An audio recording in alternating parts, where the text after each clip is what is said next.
Olá, eu sou a professora Daniele e estou como assessora pedagógica da equipe multiprofissional que está vinculada ao Departamento de Articulação Pedagógica. Vou conversar com vocês sobre a implementação do serviço da equipe multiprofissional nas unidades educacionais do nosso município.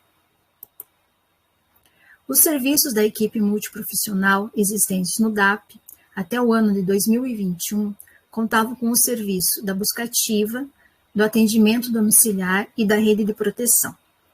A implementação do serviço de assistência social e psicologia nas unidades educacionais está prevista na Lei Federal nº 13.935, de 2019. O artigo 1º dessa lei fala que as redes públicas de educação básica contarão com serviços de psicologia e de serviço social para atender às necessidades e prioridades definidas pelas políticas de educação por meio de equipes multiprofissionais. Então, esse primeiro artigo, ele define que as equipes multiprofissionais deverão ser compostas por assistentes sociais e psicólogos. Então, além do serviço que já existia no município, agora essa equipe terá a atuação também desses profissionais, que farão a ponte entre os demais serviços.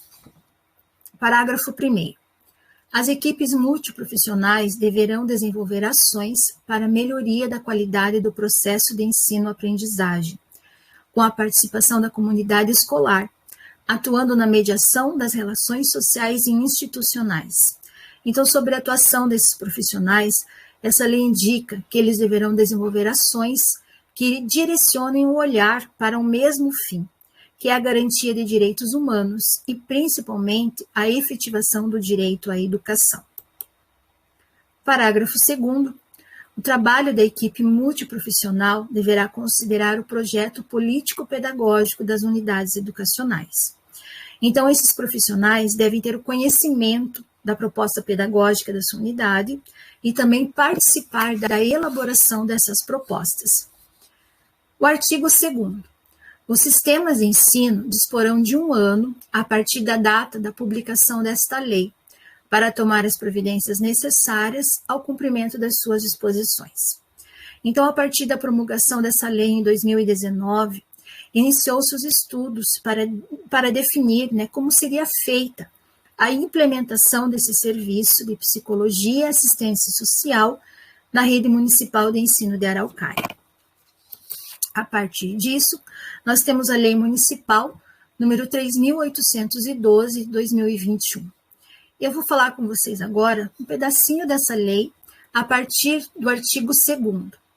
Então, os psicólogos e assistentes sociais, juntamente com as equipes pedagógicas, contribuirão para assegurar o direito de acesso e de permanência da criança ou estudante na unidade educacional. Então, como eles poderão auxiliar as equipes pedagógicas e gestoras a fazer isso? Estando sempre em contato com a rede de proteção e com a buscativa, verificando se os encaminhamentos realizados foram efetivados e, se não foram, retomar com as equipes pedagógicas e gestoras para que sempre se tenha o conhecimento do que está sendo realizado diante dos encaminhamentos que foram propostos. Garantir condições de pleno desenvolvimento da criança ou estudante, a fim de aprimorar a qualidade da educação básica, em todas as etapas ou anos, inclusive com a melhoria do fluxo e da aprendizagem. Então, juntamente com a equipe pedagógica, e com os professores, eles irão identificar as dificuldades de aprendizagem e definir estratégias para superá-las de modo a garantir o objetivo, que é a alfabetização plena. Atuar em processos de ingresso, permanência da criança ou estudante. Então, realizando o planejamento de ações preventivas que possam contribuir com a permanência desses estudantes no ambiente escolar. E para que essas ações sejam planejadas de forma satisfatória, é necessário que os profissionais conheçam a criança e o estudante e identifiquem quais são suas necessidades e o que o impede de permanecer no ambiente escolar. Ampliar e fortalecer a participação familiar em projetos oferecidos pelas unidades educacionais. Então, se aproximando e conhecendo as famílias, realizando conversas individuais ou coletivas, com o objetivo de conscientizar sobre a importância da educação. Viabilizar o direito à educação básica do estudante com deficiência, transtornos globais do desenvolvimento e altas habilidades ou superdotação, jovens e adultos, e do estudante internado para tratamento de saúde por um longo período.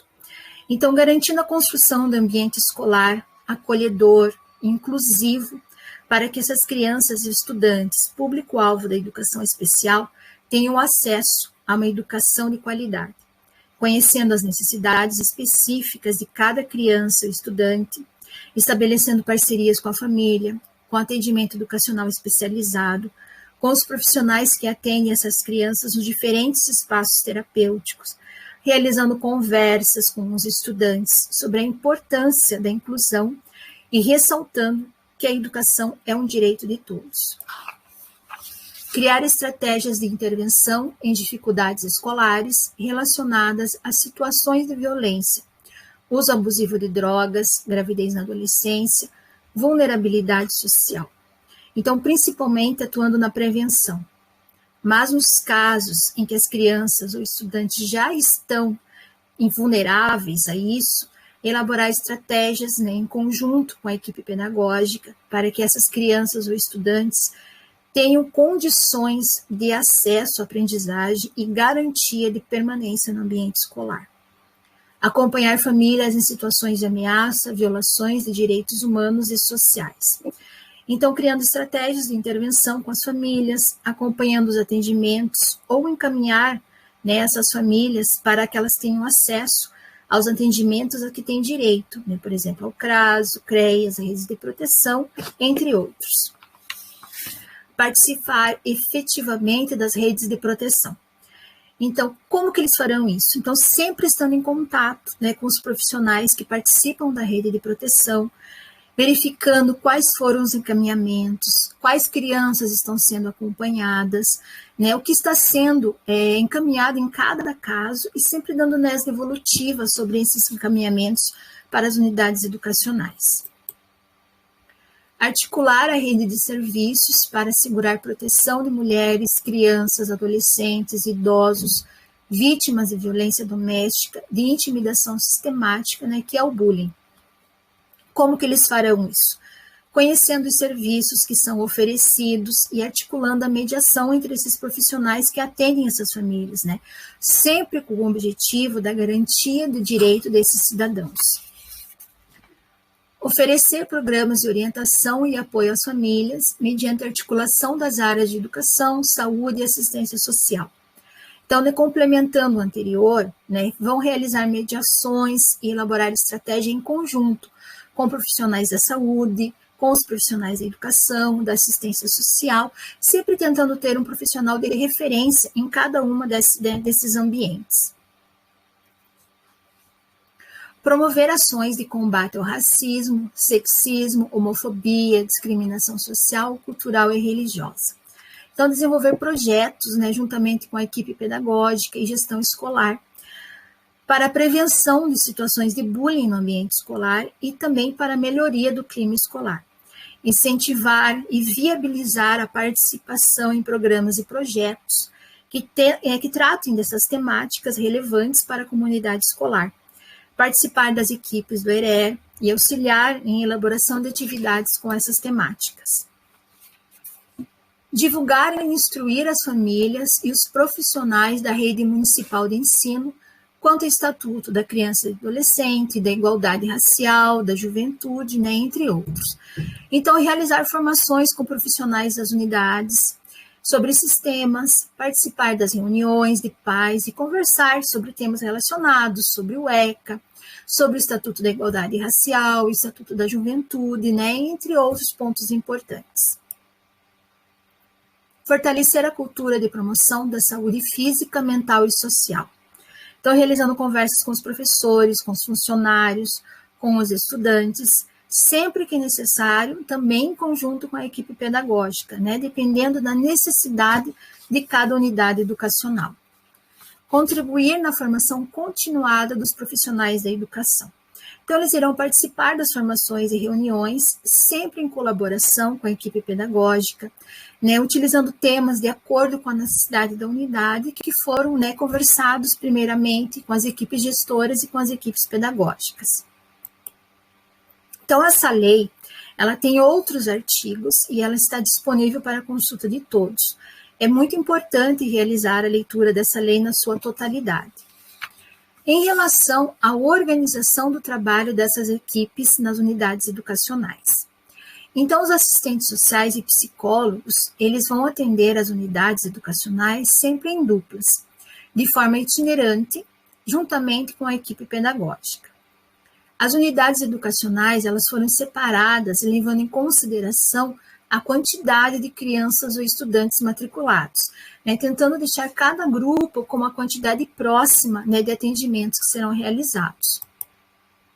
Cada grupo atende aproximadamente 8 unidades, entre CMEIs, escolas e SEMAIs. Os assistentes sociais e os psicólogos irão às unidades 2 vezes ao mês, conforme calendário já estabelecido. Em relação à carga horária desses profissionais. Então, os psicólogos, eles são contratados para trabalhar 20 horas semanais. Então, eles atenderão na unidade 4 períodos, 4 horas, ou no período da manhã, ou no período da tarde. O assistente social, ele é contratado para trabalhar 30 horas, então ele trabalha 6 horas diárias. Então, ele estará na unidade educacional 4 horas no período da manhã e mais 2 horas no período da tarde. Em relação às distribuições das unidades, né? Então, elas foram divididas em grupos, né? Cada grupo ali contém, em média, 8 unidades. Então, os grupos de 1 a 5 são os grupos que terão atendimentos no período da manhã, das 7h30 às 11h30, e o grupo de 6 a 10 terão atendimentos no período da tarde, da 1 às 5. Cada grupo conta com um assistente social e um psicólogo para referência na unidade. Em relação às especificidades na atuação desses profissionais. Então, aqui essa tabelinha vai mostrar para vocês um pouquinho, né, da diferença do trabalho do assistente social e do psicólogo dentro da unidade educacional. Então, em relação à atuação desses profissionais nos projetos pedagógicos. Então, o assistente social, ele vai ter um olhar em defesa dos direitos civis, políticos, sociais da coletividade. Já o psicólogo, ele vai olhar a partir do desenvolvimento e da aprendizagem das crianças e do estudante. Em relação ao ensino-aprendizagem, o assistente social, ele irá fortalecer o acompanhamento e o monitoramento do acesso, da permanência e do aproveitamento escolar dos beneficiários de programas de transferência de renda. O psicólogo, ele vai orientar as ações e estratégias voltadas aos casos de dificuldades, né, nos processos de ensino-aprendizagem, mediante intervenção psicológica. Em relação à família, o assistente social, ele realizará reuniões com as famílias diante da proposta pedagógica de cada unidade educacional, irá aprimorar essa relação entre a escola e a família, né, tentando eliminar toda forma de preconceito, irá atuar junto às famílias no enfrentamento de situações de ameaça, violação e não acesso aos direitos humanos e sociais. Os psicólogos irão auxiliar as equipes pedagógicas na integração entre a escola, a criança, o estudante e a família. Então, a gente sabe, né, que diariamente a escola tem sido desafiada a conciliar o que é o trabalho em sala de aula com o contexto social da criança, do estudante, seus problemas e suas necessidades. Por vezes, os professores, a equipe pedagógica ou a direção, né, não possuem a formação específica, né, a formação adequada para enfrentar oriundas de problemas pessoais, sociais e psicológicos. Diante desses desafios, torna-se necessária a atuação da equipe multiprofissional no ambiente escolar, sendo que esses profissionais têm a formação específica para atender essas demandas. A equipe pedagógica, trabalhando em parceria com os psicólogos e assistentes sociais, eles irão fechar um círculo capaz de compreender e possibilitar o suprimento das necessidades dos indivíduos para que ocorra o desenvolvimento saudável e harmonioso no ambiente escolar. Então, diante de um contexto de mudanças, é coerente que a estrutura existente se modifique, exigindo novas práticas, novas condutas e ações que não estiveram presentes na escola que conhecemos, seja em função da inexistência dessas necessidades ou do não reconhecimento delas. A cada dia, a escola se depara com situações que exigem uma tomada de decisões rápidas e assertivas. Por isso, a presença dessas equipes nas escolas irá auxiliar as equipes pedagógicas e gestoras a refletirem sobre quais encaminhamentos serão necessários nas diferentes demandas que surgem no dia a dia da escola. Diante desse novo olhar para a escola, torna-se necessário refletir em como inserir e disponibilizar outros serviços e recursos, sejam humanos e materiais, que extrapolem o campo das mudanças atitudinais, que, embora fundamentais, não podem ser consideradas como um único fator de mudança e diversificação das respostas educacionais, que nos são cobradas a cada instante dentro da escola. Os profissionais da educação são obrigados a confrontar-se cotidianamente com problemas de grande complexidade, técnica e científica. E nesse contexto, no entendimento da urgência da criação de uma nova escola, produtora de saberes, talvez encontremos a razão da importação para a cena educativa de modelos construídos com sucesso noutros domínios e que passam pela colaboração e articulação de diferentes profissionais organizados em equipes multiprofissionais. E são essas equipes que estaremos recebendo nas unidades educacionais juntamente com vocês. Essa equipe multiprofissional ela irá auxiliar a gestão escolar a estabelecer uma relação saudável da família com a escola, da comunidade com a escola, de um funcionário com o outro, de um estudante com o outro, do estudante entre si, e principalmente das relações entre professor, criança e estudante dentro da escola. Olá a todos e todas, sejam muito bem-vindos à formação aos interessados em participar da Consulta Pública para Gestores 2022. Meu nome é Marina Onesco, sou assistente social, pós-graduanda em Gestão Social, abordagem técnico-operativa. Atuei como coordenadora executiva dos conselhos no município de Curitiba, atuando com assessoramento e gestão de equipes. Atualmente, componho a equipe multiprofissional da Secretaria Municipal de Educação, no Departamento de Articulação Pedagógica, atuando em conjunto com a psicologia, em 7 unidades educacionais do município. Com uma atuação voltada para garantias de direitos, efetivação do processo ensino-aprendizagem, fortalecimento da participação familiar e comunitária no ambiente escolar, dentre outras atribuições. Temos como objetivo hoje contribuir para o processo de formação de vocês. E iremos trazer o tema relacionamento interpessoal. E por que temos uma assistente social falando sobre relacionamento interpessoal? O profissional de serviço social, além de outras competências técnicas e atribuições, tem a função de atuar como articulador e mediador no contexto organizacional, podendo mediar conflitos, tanto com os usuários dos serviços, quanto com os colaboradores da instituição ao qual está vinculada. Então vamos lá.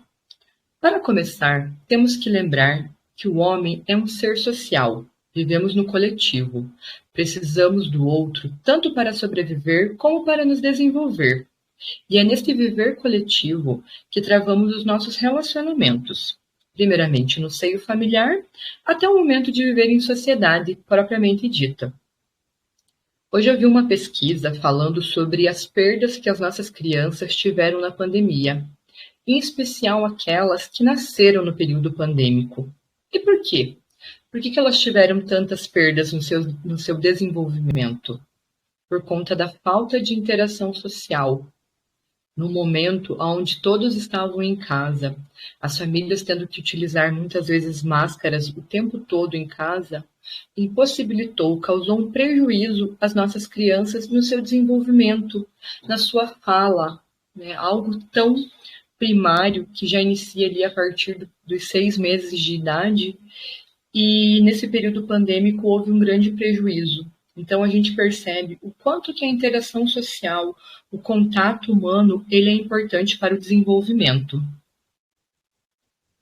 Quando pensamos no nosso ambiente de trabalho, ambiente este que passamos muitas vezes a maior parte do nosso tempo, e lá temos o contato com as mais variadas pessoas, e é onde carregamos as nossas vivências, as nossas experiências, os nossos valores, dentro de uma diversidade humana muito grande, né? Temos lá neste ambiente, e principalmente para aqueles que irão atuar nas atividades de liderança e gestão, a possibilidade de estar aprimorando o seu relacionamento interpessoal. E lembramos que em nossas unidades, a equipe diretiva vai estar em constante atuação com os nossos estudantes, bebês, crianças, a sua família, né, toda a rede comunitária que está ali no entorno, o quadro de professores, pedagogos, enfim, todos os colaboradores da unidade, né, como já falei ali, né, numa grande diversidade de pessoas, de vivências e experiências. Então, é muito importante que a gente consiga estar aprimorando o relacionamento interpessoal. Agora, vamos lá. O que é relacionamento interpessoal? Relacionamento interpessoal é um termo que se refere à ligação ou vínculo entre duas pessoas ou mais num determinado contexto. E este também é um conceito muito estudado pela sociologia e pela psicologia, e é por muitos considerado um tipo de inteligência. Essa facilidade de estar desenvolvendo essas interações com as outras pessoas, né? Então, é considerado por muitos um tipo de inteligência, essa arte de se comunicar, de interagir, né, com as pessoas. Quero voltar aqui a uma palavra que eu falei há pouco: vínculos. Criar vínculo com as pessoas ao qual nos relacionamos é um importante passo para que as relações sejam desenvolvidas de forma saudável. Quanto melhor e mais positivo forem seus relacionamentos interpessoais, maiores serão as possibilidades de construir uma conexão verdadeira e duradoura. Então é muito importante que vocês aí, no chão da escola, no ambiente escolar, né, junto com todas essas pessoas ao qual vocês vão estar se relacionando cotidianamente, que vocês procurem criar vínculos, e vínculos verdadeiros, né? A partir dessa construção de vínculos, né, os relacionamentos vão ser muito mais frutíferos, né, e saudáveis, que acho que é o mais importante para vocês que vão estar assumindo um cargo de direção nas nossas unidades. No campo profissional, é imprescindível que todos, em especial os gestores, consigam resolver crises e conflitos de maneira assertiva e também aprendam a lidar com as pessoas de diferentes opiniões e personalidades, sem que isso gere prejuízos ao bom andamento das atividades a serem desenvolvidas. Eu gostaria de trazer para vocês agora os pilares do relacionamento interpessoal, de acordo com Gianelli Pereira. O primeiro pilar é o autoconhecimento, que implica em reconhecer nossos traços de comportamento, o impacto que causamos nos outros e quais comportamentos dos outros nos incomodam, usando dessa forma o autoconhecimento como uma estratégia para minimizar conflitos. Então é algo de dentro para fora. Você precisa se conhecer, entender quais são as suas limitações, quais são suas potencialidades, para a partir disso você subir para o patamar e estar interagindo com as outras pessoas. O segundo pilar é a empatia, que trata-se de considerar os outros nas suas opiniões, sentimentos, motivações. Ela também nos possibilita enxergar além de nós mesmos, ampliando nossa percepção da realidade como ponto de vista, com o ponto de vista do outro. E temos também que utilizar a prática do saber ouvir. Então a gente sai de dentro, saímos do nosso processo do umbigo, de olhar para nós mesmos e começamos a pensar no outro, em como nos relacionar com o outro, como nos colocar no lugar do outro para que as nossas relações sejam mais fortalecidas e isso traga, né, um ambiente muito mais saudável, né, para vocês que vão estar atuando. O próximo pilar é a assertividade. Não basta saber ouvir, temos também que aprender a falar e a expressar nossas opiniões, vontades e dificuldades de forma clara, franca, direta, serena, mas principalmente respeitosa. Quando a gente pensa em como devemos falar, como queremos nos comunicar, o outro vai estar ouvindo, é o receptor. E nessa comunicação, como queremos ser vistos? Como queremos nos fazer entender? Então, é ser assertivo, ser proativo, falando de forma clara, direta e, mais uma vez, né, reforço, respeitosa. Quarto pilar é a cordialidade, que é ser gentil, cordial, simpático, ser solícito e demonstrar consideração e respeito ao outro. Quando a gente tem uma cordialidade desinteressada, ela gera um facilitador no relacionamento. Então, quando a gente trata o outro como a gente gostaria de ser tratado, quando a gente busca todas as nossas estratégias, né, para que a gente possa, né, de forma respeitosa, de forma gentil, interagir com os nossos colegas, com a comunidade, isso também é um fortalecedor para os nossos relacionamentos, né? Sempre de forma equilibrada, sempre de forma saudável, né? Dentro desse ambiente escolar que a gente sabe que muitas vezes não é fácil, né? Você está lidando cotidianamente com problemas, né? Com a gestão organizacional, a gestão da equipe, né? Com os pais, com os estudantes, enfim. Então, buscar ser gentil, mesmo em momentos conflituosos, com certeza vai facilitar muito, né, o processo de fortalecimento dos relacionamentos. O último pilar é a ética. Ser ético é ter atitudes que não firam, que não prejudiquem os outros, que não vão contra o que é certo e o que é justo. A gente pode ter um excelente autoconhecimento, a gente pode saber agir com empatia, com assertividade, porém, sem a ética, a gente não vai conseguir manter relacionamentos equilibrados e saudáveis, né? A ética é ter um elevado senso de justiça, princípios e disciplina, né? Trazendo isso cotidianamente, né, nas nossas atitudes, nas nossas práticas, nas nossas falas e na nossa prática. Então, é bem importante reforçar esse último pilar. E ao fortalecer esses pilares, traremos ganhos, né, não só para a vida profissional, mas para todas as nossas outras áreas, né? E dessa forma a gente vai contribuir para um pleno desenvolvimento humano. Para além desses pilares, uma outra importantíssima ferramenta para um bom relacionamento interpessoal é o diálogo, é a prática dialógica, né? Paulo Freire traz isso muito bem, né, principalmente na pedagogia do oprimido, né, onde ele traz, né, que sem o diálogo não há existência. Então a gente precisa fortalecer, né, o diálogo, né? A gente pode dizer que, né, nesses últimos anos o diálogo tem ficado em segundo plano na nossa sociedade, né, com o advento da internet, das redes sociais, dessa interação mais remota que a gente tem se obrigou também nesses últimos tempos, né, a gente percebe que o diálogo ele ficou muito frágil, né, e sem o diálogo, né, não se travam os relacionamentos, né, e Freire também traz, né, alguns pontos importantes para que sejam considerados, né, na prática do diálogo, né, e o primeiro dele é o amor, né, o compromisso com o homem, o amor, né, pelos homens, pelas mulheres, pela nossa sociedade, né? O amor ele une, ele liga, né? E para que haja diálogo precisa haver essa ligação. Um outro ponto também que Freire nos traz é a humildade. A gente precisa ser humilde, né, para entender, né? Nem todos somos tão sábios e nem todos somos tão tolos que não tenhamos nada a contribuir.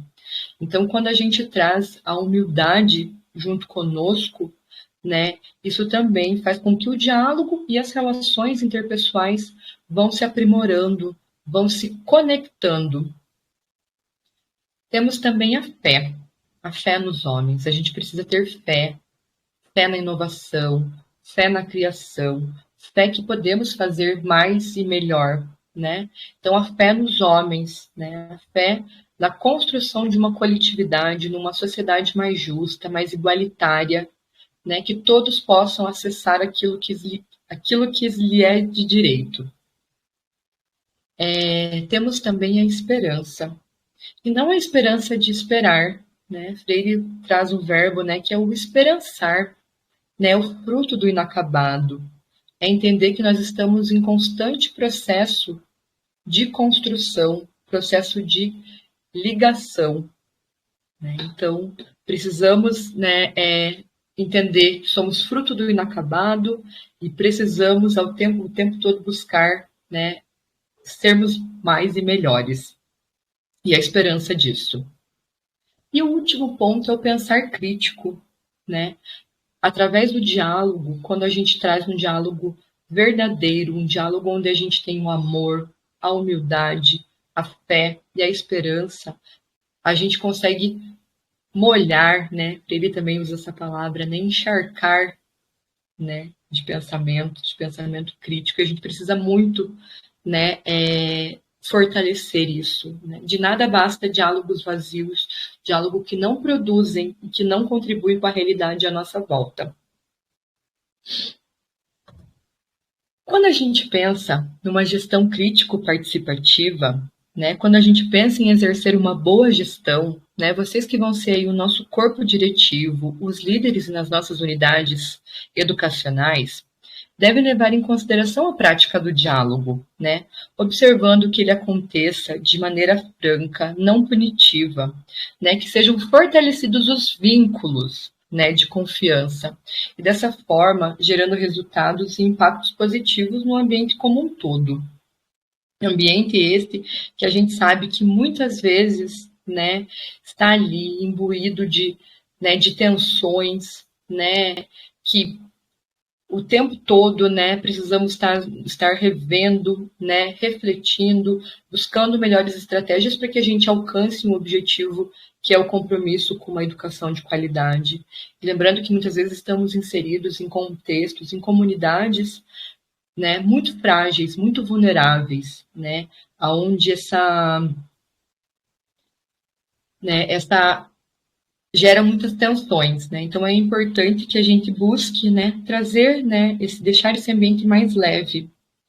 Então, quando a gente torna um ambiente mais saudável, com menos tensões, ele se transforma rapidamente. A gente pode falar também sobre a maturidade profissional, pois as pessoas, elas ampliam sua consciência e amadurecem profissionalmente quando elas podem se posicionar, quando elas podem dialogar, elas se sentem parte do processo, né? Elas se sentem participativas, né, nessa construção de um local de melhor, né, aquilo que a gente quer de melhor para os nossos.